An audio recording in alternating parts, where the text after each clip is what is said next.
Welcome to the deep dive.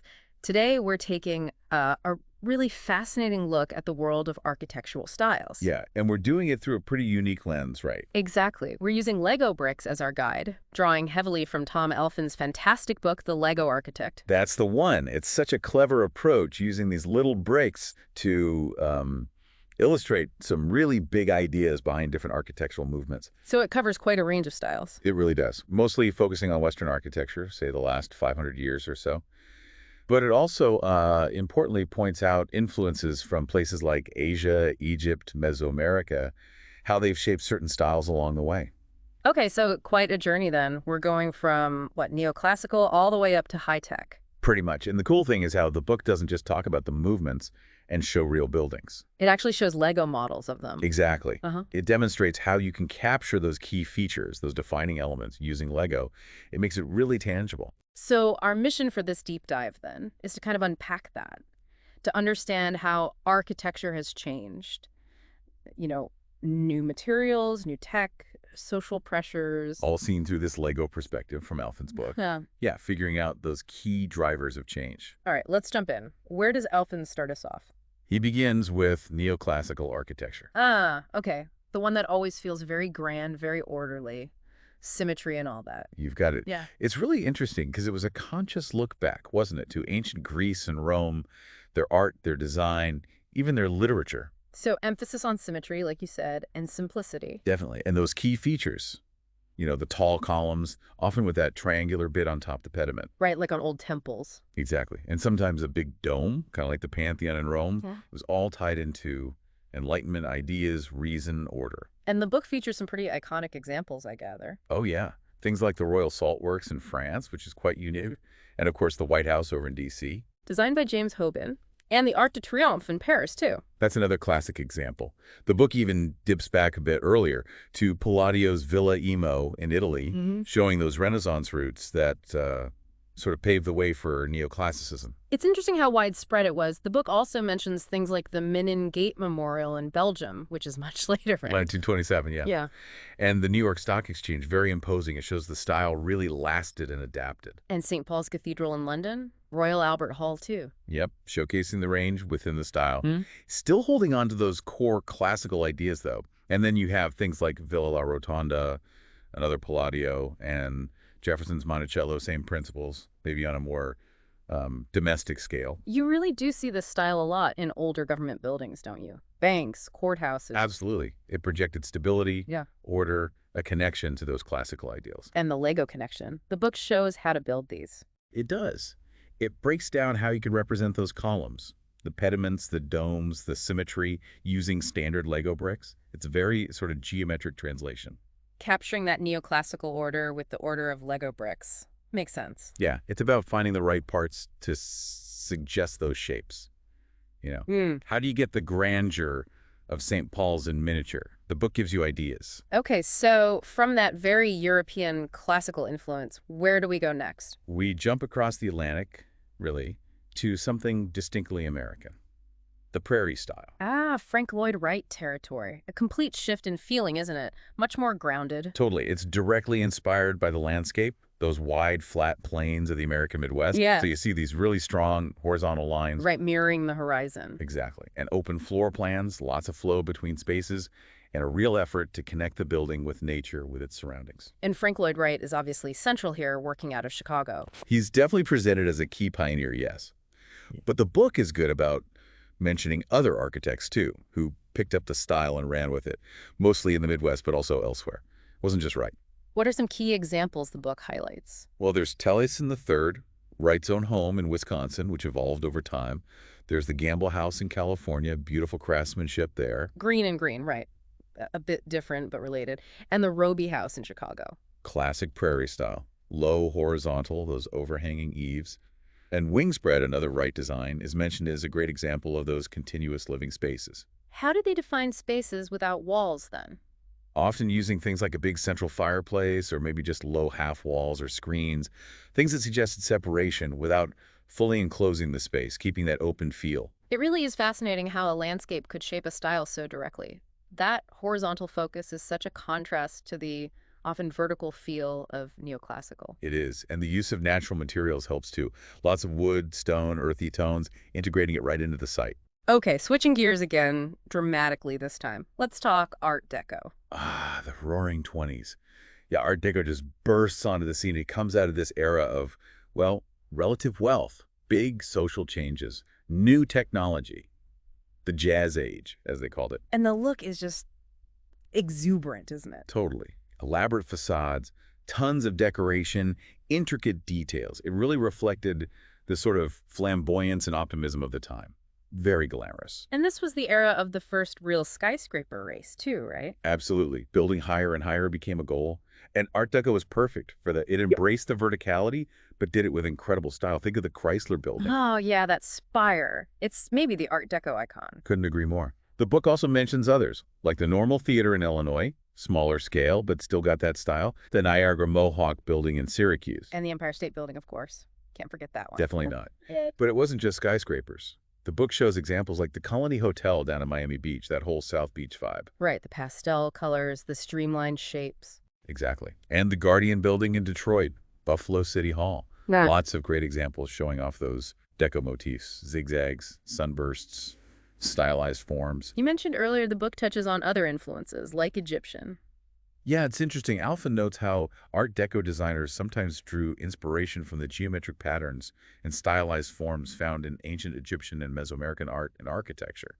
You can kind of see it in some of the stepped forms or the decorative patterns. And the Lego models capture this. I think you mentioned a diner. Yeah, models like the Ocean Restaurant, the Galaxy Diner, and Empire Theater combo, Yeah. they really focus on recreating that decorative flair in brick form.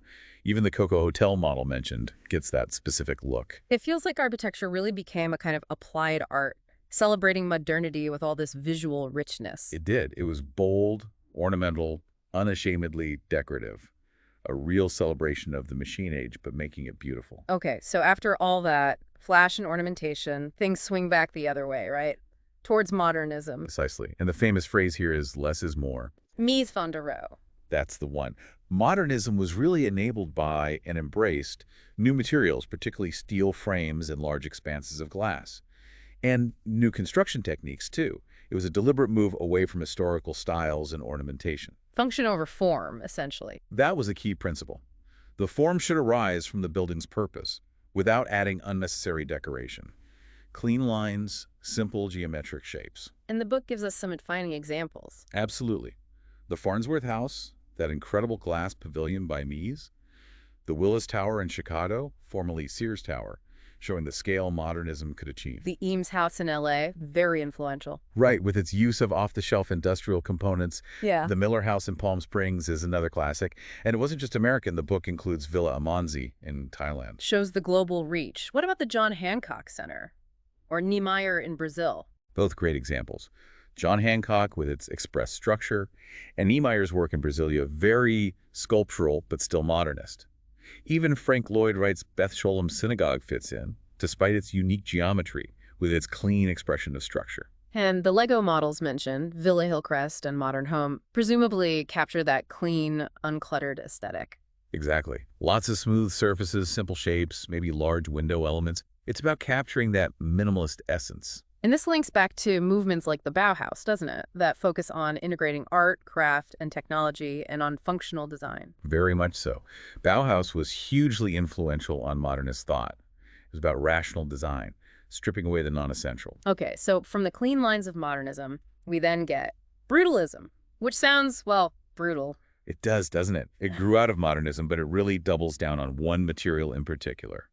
Reinforced concrete. The book calls it béton brut. Yeah, raw concrete.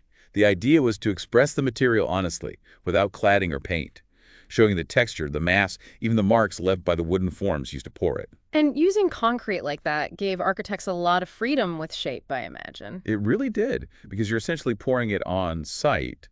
You can create these massive, sculptural, sometimes quite complex forms that might be difficult or expensive with other materials. And it was often used for public buildings. Yes, Frequently, concrete was relatively inexpensive and durable, so it became popular for universities, government offices, public housing projects, places where cost was a factor, but they still wanted something monumental. Who are the key figures or buildings here? Le Corbusier comes up again. Absolutely. His Palace of Assembly in Chandigarh, India, and his Unité d'Habitation housing blocks, there was one in Marseille, one in Berlin, featured are prime examples. Huge, powerful concrete structures. What about others? Habitat 67. In Montreal, yeah. Moshe Safdie's stacked concrete boxes from Expo 67, also the University of Waterloo's Math Building, and the Geisel Library at UC San Diego. Very striking, almost sci-fi-looking concrete forms. And there's a Lego model for the Unité d'Habitation. Yep. Capturing that modular, grid-like concrete facade must have been a fun challenge in Lego. Brutalism definitely seems to provoke strong reactions. People either love that raw power or find it really oppressive. That's very true. It's not a shy style. The monumentality, the lack of conventional prettiness, it was all intentional, aiming for this honest, strong, maybe even heroic expression of material and function. Okay, so if modernism and brutalism were about stripping things down, what comes next? A reaction against that. Exactly. Enter postmodernism. If modernism said less is more, postmodernism sort of cheekily replied, less is a bore. That's Robert Venturi's line, right? That's the one. It was a direct pushback against what was seen as the maybe monotony or the coldness of all those glass and steel boxes and concrete slabs. So decoration comes back. And history. Big time. Postmodernism embraced decoration, often in playful or ironic ways. It freely borrowed elements from historical styles, classical columns, pediments, arches, but maybe exaggerated them or used them out of context. Color came back too. What are some examples the book uses to show this? Oh, some really famous ones. The Piazza d'Italia in New Orleans by Charles Moore, super colorful, and uses classical forms almost like stage scenery. Philip Johnson's Sony Tower, formerly AT&T in New York. The one with the Chippendale top. That's it, a direct historical reference plonked onto a skyscraper. Also, Michael Graves' Denver Public Library, which is very colorful and blocky. So it could be applied to big buildings, too, not just playful plazas. Oh, yes. The Bank of America Plaza in Atlanta, 311 South Wacker Drive in Chicago. These use modern construction but wrap it in something that looks maybe classically inspired or just more decorative than a pure modernist tower. International examples, too. Yeah, China Merchants Tower in Shanghai, the really unusual Nakaigen Capsule Tower in Tokyo, modular pods plugged into core towers. Even the Transamerica Pyramid in San Francisco, though a bit earlier, has that distinctive non-modernist shape. And more playful ones like Rancilla First in Switzerland, or Graves again with the Engineering Research Center in Cincinnati. Exactly, lots of variety. But the common thread is moving away from modernist rules, embracing complexity, symbolism, and historical references. And the Lego models, a city restaurant, and the Sony Tower. Yeah, showing how you can capture those decorative elements and perhaps non-standard shapes in Lego. That Sony Tower model by Spencer Rezkala sounds particularly detailed. It's like they were layering history and meaning back onto buildings, but maybe with a wink. That's a great way to put it. Less purity, more complexity and communication. Sometimes serious, sometimes quite funny. All right, that brings us almost to the present day, architecturally speaking. The final style covered is high-tech. Right, and this is where technology really becomes not just an enabler, but almost the star of the show. What kind of technology are we talking about? Primarily advanced computer software CAD, computer-aided design, and sophisticated digital fabrication methods. These tools allow architects to design and, crucially, to actually build forms that are incredibly complex, sculptural, abstract, things that just wouldn't have been feasible before. So we're talking about buildings that look less like traditional boxes and more like sculptures. Often, yes. Think really dynamic, sometimes seemingly gravity-defying shapes. The structure itself, the engineering often becomes a key part of the aesthetic. What are the key examples here? The book must have some stunners. It does. Daniel Libeskind's Crystal addition to the Royal Ontario Museum in Toronto, all sharp angles and intersecting planes. And the Sydney Opera House. That feels like an early precursor, almost. Absolutely. Jaron Otsein's masterpiece. Also the Burj Al Arab Hotel in Dubai, shaped like a sail. Very iconic high-tech. What about towers? IMT's Bank of China in Hong Kong. That's a great example, with its triangulated structure clearly visible. Norman Foster's HSBC building, also in Hong Kong, is famous for wearing its structure and services on the outside. Exposing the guts of the building, in a way. Exactly, showing off the technology. Other examples include the Kranhaus Süd buildings in Cologne, which look like upside-down Ls, Gene Gang's Aqua Tower in Chicago with its undulating balconies. And Calatrava's Milwaukee Art Museum Pavilion, the one with the The wings. Quadracci Pavilion, yeah.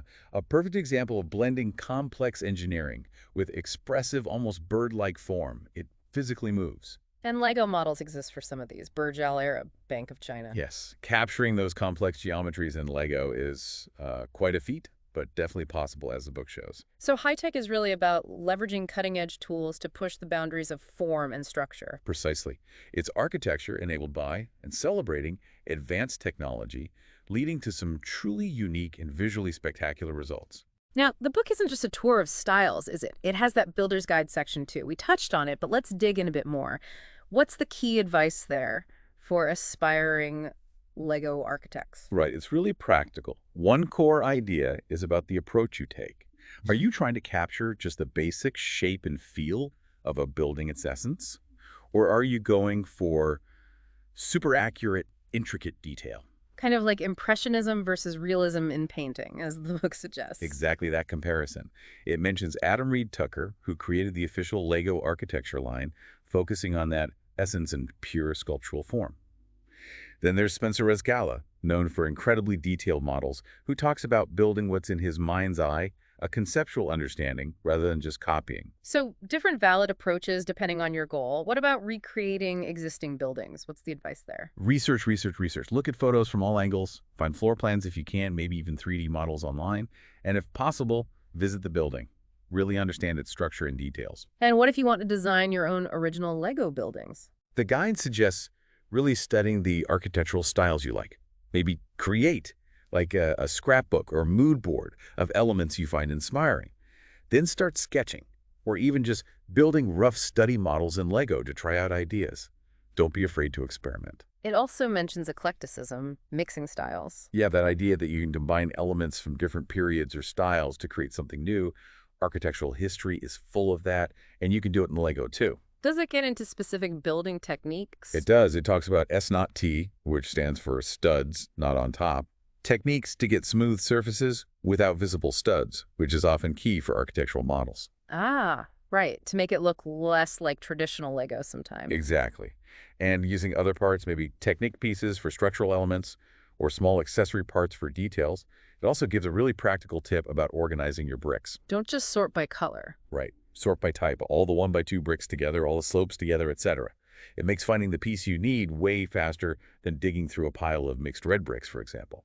Good tip for any big Lego project, really. Does it recommend any specific sets to start with? It mentions the official Lego architecture series, obviously has good starting points and inspiration, and the Lego Architecture Studio set, which was basically a big box of white and transparent bricks designed for free-form architectural building.